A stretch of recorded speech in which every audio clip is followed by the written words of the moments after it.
Hello there. I would like to share a recent article by Bishop Athanasius Schneider, recommendation for Pope Leo in the Church. Very strong consideration, especially at this junction where the Church finds us now in the crisis that it's going through. I promote the following with Bishop and all of those involved with this latest movement. This is Bishop Schneider appeals to Pope Leo XIV to build a bridge with the SSPX. This is a fraternal appeal to Pope Leo XIV to build a bridge with the Priestly Society of St. Pius X. The current situation regarding the episcopal consecrations in the Priestly Society of St. Pius X, SSPX, has suddenly awakened the entire Church. Within an extraordinarily short time following the February 2nd announcement that the SSPX will proceed with these consecrations, an intense and often emotionally charged debate has arisen throughout wide circles of the Catholic world. The spectrum of voices in this debate ranges from understanding, benevolence, neutral observation, and common sense to a rational rejection, peremptory condemnation, and even open hatred. Although there is reason for hope, it is by no means unrealistic that Pope Leo XIV could indeed approve the episcopal consecrations. Already now proposals for the text of a bull of excommunication of the SSPX are being put forward online. The negative reactions, though often well-intentioned, reveal that the heart of the problem has not yet been grasped with sufficient honesty and clarity. There is a tendency to remain at the surface. Priorities within the life of the Church are reversed, elevating the canonical and legal dimension. That is, a certain jurisdictional positivism to the supreme criterion. Moreover, there is at times a lack of historical awareness concerning the Church's practice with respect to episcopal ordinations. Disobedience is thus too readily equated with schism. The criteria for episcopal communion with the Pope and consequently the understanding of what truly constitutes schism are viewed in an overly one-sided manner when compared with the practice and self-understanding of the Church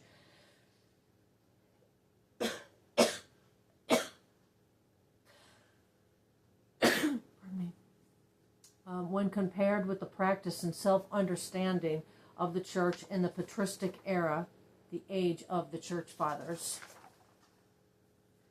To believe in the papal primacy, to acknowledge the actual Pope, to adhere with him to all the Church has taught infallibly and definitively, and to observe the validity of the sacramental liturgy is of divine right.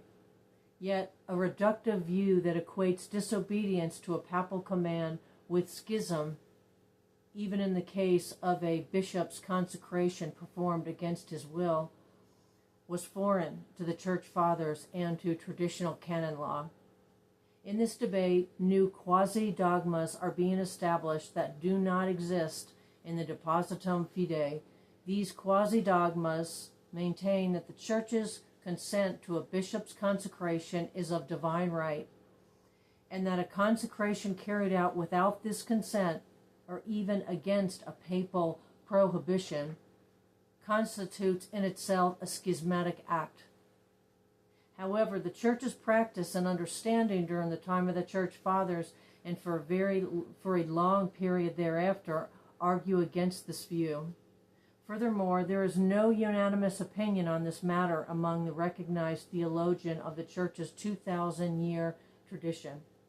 Centuries of ecclesial practice as well as traditional canon law also stand in opposition to such absolutizing assertions.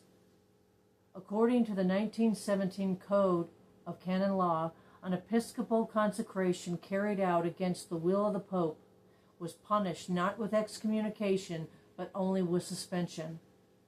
By this, the Church clearly manifested that she did not consider such an act to be schismatic.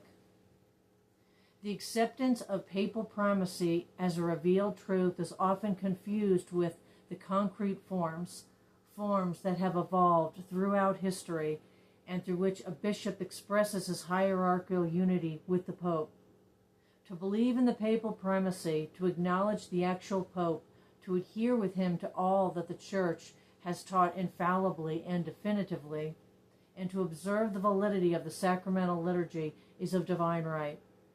Yet a reductive view that equates disobedience to a papal command with schism, even in the case of a bishop's consecration performed against his will, was foreign to the Church Fathers and to traditional canon law.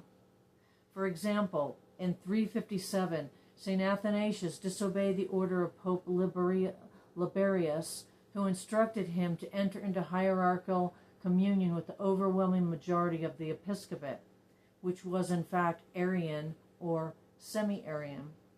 As a result, he was excommunicated. In this instance, St. Athanasius disobeyed out of love for the Church and for the honor of the Apostolic See, seeking precisely to safeguard the purity of doctrine from any suspicion of ambiguity. In the first millennium of the Church's life, episcopal consecrations were generally performed without formal papal permission, and candidates were not required to be approved by the Pope. The first canonical regulation on episcopal consecrations issued by an ecumenical council was that of Nicaea in 325, which required that a new bishop be consecrated with the consent of a majority of the bishops of the province. Shortly before his death, during a period of doctrinal confusion, St. Athanasius personally selected and consecrated his successor, St. Peter of Alexandria, in order to ensure that no unsuitable or weak candidate would assume the episcopate. Similarly, in 1977, the servant of God, Cardinal Isov Slivs, secretly consecrated 3 bishops in Rome without the approval of Pope Paul VI, fully aware that the Pope would not allow it because of the Vatican's ostopolitic at the time. When Rome learned of these secret consecrations, however, the penalty of excommunication was not applied. To avoid a misunderstanding under normal circumstances and when there is neither doctrinal confusion nor a time of extraordinary persecution, one must, of course, do everything possible to observe the canonical norms of the Church and to obey the Pope in his just injunctions in order to preserve ecclesiastical unity both more effectively and visibly. But the situation in the life of the Church today can be illustrated with the following parable. A fire breaks out in a large house. The fire chief allows only the use of new firefighting equipment, even though it has been shown to be less effective than the old proven tools.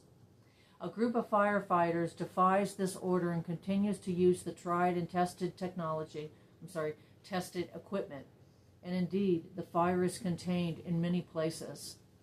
Yet these firefighters are labeled disobedient and schismatic, and they are punished. To extend the metaphor further, the fire chief permits only those firefighters who acknowledge the new equipment, follow the new firefighting rules, and obey the new firehouse regulations. But given the obvious scale of the fire, the desperate struggle against it, and the insufficiency of the official firefighting team, other helpers, despite the fire chief's prohibition, selflessly intervene with skill, knowledge, and good intentions, ultimately contributing to the success of the fire chief's efforts. Faced with such rigid and incomprehensible behavior, 2 possible explanations present themselves.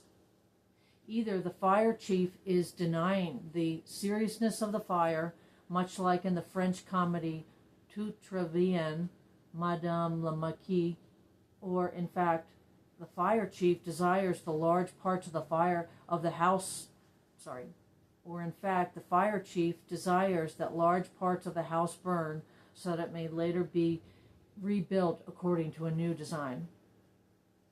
The current crisis surrounding the announced but as yet unapproved episcopal consecrations in the SSPX exposes, before the eyes of the whole church, a wound that has been smoldering for over 60 years. This wound can be figuratively described as ecclesial cancer, specifically the ecclesial cancer of doctrinal and liturgical ambiguities. The current crisis surrounding the announced but as yet unapproved episcopal consecrations in the SSPX exposes, before the eyes of the whole church, a wound that has been smoldering for over 60 years. This wound can be figuratively described as ecclesial cancer. Sorry, both paragraphs were double copied here. Once again, specifically the ecclesial cancer of doctrinal and liturgical ambiguities. Repeat paragraph on that one.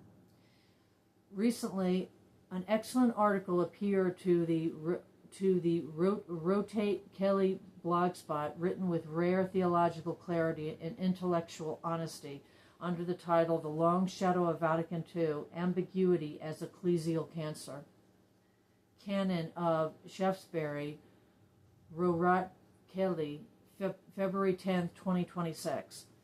The fundamental problem with some ambiguous statements of the Second Vatican Council is that the Council chose to prioritize a pastoral tone over doctrinal precision. One can agree with the author when he says, the problem isn't that Vatican II was heretical. The problem is that it was ambiguous. And in that ambiguity, we've seen the seeds of confusion that have flowered into some of the most troubling theological developments in modern church history. When the church speaks in vague terms, even if unintentionally, then souls are at stake. The author continues, when a doctrinal development seems to contradict what came before, or when it requires decades of theological gymnastics to reconcile with previous magisterial teaching, we have to ask, is this development, or is it rupture disguised as development? Canon of Shaftesbury, Rorat Kelly, February 10, 2026. One may reasonably assume that the SSPX desires nothing more than to help the Church emerge from this ambiguity in doctrine and liturgy, and to rediscover her saving perennial clarity. Just as the Church's magisterium, under the guidance of the popes, has done unequivocally throughout history and every crisis marked by doctrinal confusion and ambiguity. In fact, the Holy See should be grateful to the SSPX, because it is currently almost the only major ecclesiastical reality that forthrightly and publicly points out the existence of ambiguous and misleading elements in certain statements of the Council and the Novus Ordo Musae. In this endeavor, the SSPX is guided by a sincere love for the Church. If they did not love the Church, the Pope, and souls, they would not undertake this work, nor would they engage with the Roman authorities, and they would undoubtedly have an easier life. Most Holy Father, grant the apostolic mandate for the episcopal consecrations of the SSPX. Once again, Most Holy Father, grant the apostolic mandate for the episcopal consecrations of the SSPX. You are also the father of your numerous sons and daughters who have been cared for by the SSPX, who love the Pope and who wish to be true sons and daughters of the Roman Church. Therefore, stand aside from the partisanship of others and, with a great paternal and truly Augustinian spirit, demonstrate that you are building bridges, as you promised to do before the whole world when you gave your first blessing after your election. The following words of Archbishop Marcel Lefebvre are deeply moving and reflect the attitude of the current leadership and most members of the SSPX. We believe in Peter. We believe in the successor of Peter. But as Pope Pius IX says well in his dogmatic constitution, the Pope has received the Holy Ghost not to make new truths, but to maintain us in the faith of all time. This is the definition of the Pope made at the time of the First Vatican Council by Pope Pius IX. And that is why we are persuaded that in maintaining these traditions, we are manifesting our love, our docility, our obedience to the successor of Peter. We cannot remain indifferent before the degradation of faith, morals, and the liturgy. This is out of the question. We do not want to separate ourselves from the church. On the contrary, we want the church to continue. If someone considers having difficulties with the Pope to be among his greatest spiritual sufferings, that in itself is a telling proof that there is no schismatic intent. Once again, if someone considers having difficulties with the Pope to be among his greatest spiritual sufferings, that in itself is a telling proof that there is no schismatic intent. True schismatics even boast of their separation from the apostolic see. True schismatics would never humbly implore the Pope to recognize their bishops. How truly Catholic, then, are the following words of Archbishop Marcel Lefebvre. We regret infinitely. It is an immense pain for us to think that we are in difficulty with Rome because of our faith. How is this possible?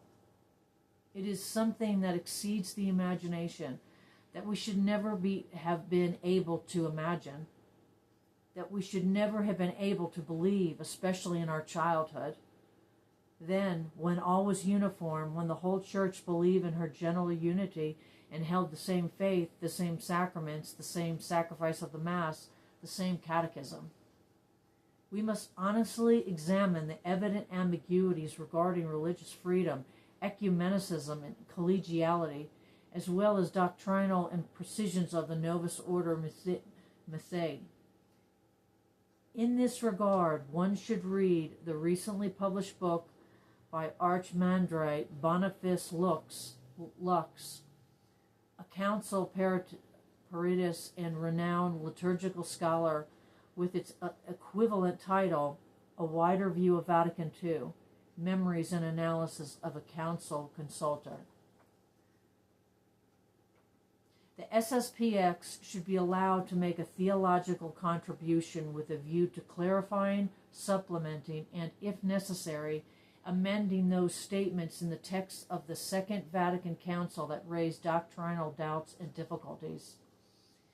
As G.K. Chesterton once said, upon entering the church, we are asked to take off our hat, not our head. It would be a tragedy if the SSPX were completely cut off, and the responsibility for such a division would rest primarily with the Holy See. The Holy See should bring the SSPX in, offering at least a minimum degree of church integration, and then continue the doctrinal dialogue. The Holy See has shown remarkable generosity towards the Communist Party of China, allowing them to select candidates for bishops.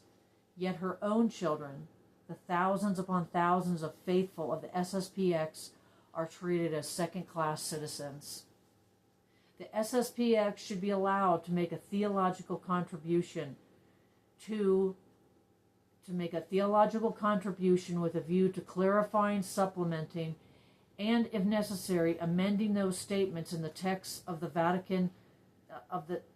Second Vatican Council that raised doctrinal doubts and difficulties. Sorry, it looks like there's a couple of paragraphs in this writing that have been duplicated. So I'm sorry if I read that earlier. This must also take into account that in these texts, the magisterium of the Church did not intend to pronounce itself with dogmatic definitions endowed with the note of infallibility. Paul VI, General Audience, January 12, 1966. The SSPX makes exactly the same professio fide as that made by the Fathers of the Second Vatican Council, knowing as the Tridentine Vatican professio fide, if, according to the explicit words of Pope Paul VI, the Second Vatican Council did not present any definitive doctrines, nor intend to do so, And if the faith of the Church remains the same before, during, and after the Council, why should the profession of faith that was valid in the Church until 1967 suddenly no longer be considered valid as a mark of true Catholic belief? Yet, the Tridentine Vatican Professio Fidei is considered by the Holy See to be insufficient for the SSPX.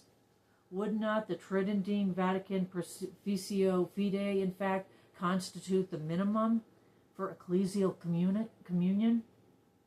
If that is not a minimum, then what honestly would qualify as a minimum?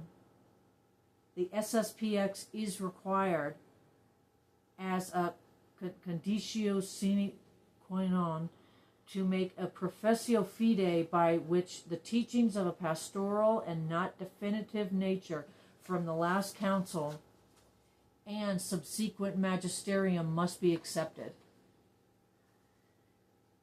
If this is truly the so-called minimum requirement, then Cardinal Victor Fernandez appears to be playing games with words.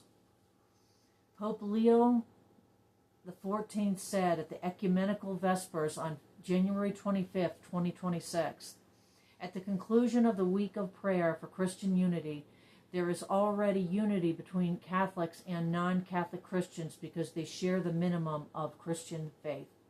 We share the same faith in the one and only God, the Father of all people.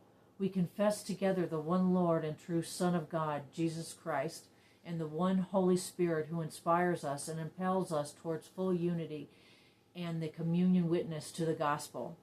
Apostolic Letter in Unite Fidei, 23 November 2025, 12. He further declared, we are one, we already are. Let us recognize it, experience it, and make it visible. How can this statement be reconciled with the claim made by the representatives of the Holy See and some high-ranking clergy that the SSPX is not doctrinally united with the Church, given that the SSPX professes the Professio Fidei of the Fathers of the Second Vatican Council, the Tridentine Vatican Professio Fidei? Further provisional pastoral measures granted to the SSPX for the spiritual good of so many exemplary Catholic faithful would stand as a profound testimony to the pastoral charity of the successor of Peter. Further, provisional pastoral measures granted to the SSPX for the spiritual good of so many exemplary Catholic faithful would stand as a profound testimony to the pastoral charity of the successor of Peter.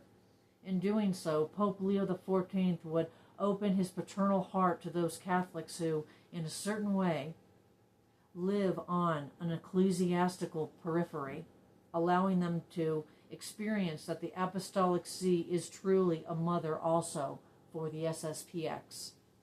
The words of Pope Benedict XVI should awaken the conscience of those in the Vatican who will decide on the permission of episcopal consecrations for the SSPX. He reminds us, looking back over the past to the divisions which in the course of the centuries have rent the body of Christ, one continually has the impression that at critical moments when divisions were coming about, not enough was done by the Church's leaders to maintain or regain reconciliation and unity. One has the impression that omissions on the part of the Church have had their share of blame for the fact that these divisions were able to harden. This glance at the past imposes an obligation on us today to make every effort to enable for all those who truly desire unity to remain in that unity or to attain it anew. Letter to the bishops on the occasion of the publication of the Apostolic Letter Modo Proprio Data Summorum Pontificum on the use of the Roman liturgy prior to the reform carried out in 1970, 7 July 2008. Can we be totally indifferent about a community which has 491 priests, 215 seminarians, 6 seminaries, 88 schools, 2 university-level institutes, 117 religious brothers, 164 religious sisters, and thousands of lay faithful? Should we casually let them drift further from the church? And should not the great church also allow herself to be generous in the knowledge of her great breadth and the knowledge of the promise made to her? Letter to the bishops of the Catholic Church concerning the remission of the excommunication of the 4 bishops consecrated by Archbishop Lefebvre, March 10, 2009. Provisional and minimal pastoral measures for the SSPX, undertaken for the spiritual good of the thousands upon thousands of its faithful around the world, including a pontifical mandate for episcopal consecrations, would create the conditions necessary to calmly clarify misunderstandings, questions, and doubts of a doctrinal nature arising from certain statements in the documents of the Second Vatican Council and the subsequent pontifical magisterium. At the same time, such measures would provide the SSPX with the opportunity to make constructive contribution for the good of the entire Church, while maintaining a clear distinction between what belongs to divinely revealed faith and doctrine definitively proposed by the magisterium, and what has a primarily pastoral character, in particular historical circumstances, and is therefore open to careful theological study, as has always been the practice throughout the life of the Church. With sincere concern for the Church and the spiritual good of so many souls, I appeal with reverent and fraternal charity to our Holy Father, Pope Leo XIV. Most Holy Father, grant the apostolic mandate for the episcopal consecrations of the SSPX. You are also the father of your numerous sons and daughters, 2 generations of the faithful who have, for now, been cared for by the SSPX, who love the Pope and who wish to be true sons and daughters of the Roman Church. Therefore, stand aside from the partisanship of others and, with a great paternal and truly Augustinian spirit, demonstrate that you are building bridges, as you promised to do before the whole world when you gave your first blessing after your election.